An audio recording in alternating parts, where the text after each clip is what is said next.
Hello friends, welcome to my channel. Friends, మీ అందరికీ తెలుసు సంక్రాంతి రోజున సంక్రాంతి స్పెషల్గా వచ్చిన సినిమా సంక్రాంతికి వస్తున్న మూవీ.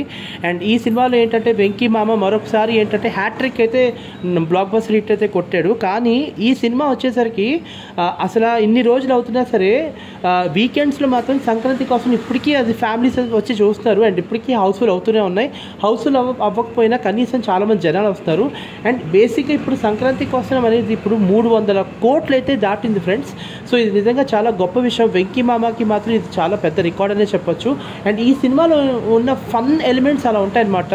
ప్రతిదీ స్టార్టింగ్ నుంచి ఎండ్ వరకు ఏంటంటే ఫన్ ఎక్కువ ఉంటుంది. కాబట్టి ఈ ఫన్ అనేది ఫ్యామిలీ ఆడియన్స్కి చాలా బాగా ఎంజాయ్ చేస్తారు. కాబట్టి ఖచ్చితంగా ఈ సినిమాకి ఏదో టైంపాస్ కోసం ఏంటంటే ఈ సినిమా మంచిగా అయితే ఇప్పుడు ఆడుతుంది. ఇప్పటికీ హౌస్ఫుల్ అవుతున్నాయంటే దానికి కారణం కామెడీ. అండ్ ఈ సినిమాకి అనిల్ రావిపూడి డైరెక్షన్ మరొకసారి ఏంటంటే ప్లస్ పాయింట్ అనమాట. అండ్ మీ అందరికీ తెలుసు అనిల్ రావిపూడి గారి డైరెక్షన్ ఎన్ని సినిమాలు ఉన్నాయో. ఇప్పటికొచ్చి ఆయనకి ఒక్క ఫ్లాప్ కూడా లేదు. మొత్తం 8 సినిమాలు చేస్తే 8 మూవీస్ బ్లాక్ బస్టర్ హిట్ అనమాట.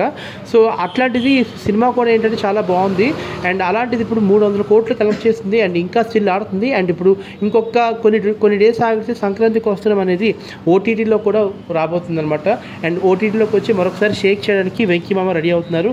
ఏదేమైనా సరే ఐశ్వర్య హీరోయిన్, అలాగే మీనాక్షి చౌదరి, వీళ్ళ యాక్టింగ్ కూడా, వీళ్ళ పర్ఫార్మెన్స్ కూడా హై లెవెల్. ముఖ్యంగా చెప్పాలంటే ఐశ్వర్య యాక్టింగ్ మాత్రం వేరే లెవెల్. అంతకన్నా ముందు ఏంటంటే ఆ బుల్లిరాజ్ ఎవరైతే ఉన్నారో బుడ్డోడు క్యారెక్టర్ మాత్రం ఆడే మెయిన్. అసలు సెంటర్ ఆఫ్ అట్రాక్షన్ ఏంటంటే అతనే. కాబట్టి సో సినిమా మొత్తానికి అతనే టాప్ అనమాట కామెడీలో. సో మొత్తం డామినేట్ చేస్తాడు నిజంగా వెంకటేష్ వీళ్ళిద్దరూ కలిపి. సో ఆబ్వియస్లీ సినిమా అయితే మాత్రం కన్ఫామ్గా సూపర్ అని వచ్చింది ఇప్పుడు టాక్ అయితే మాత్రం.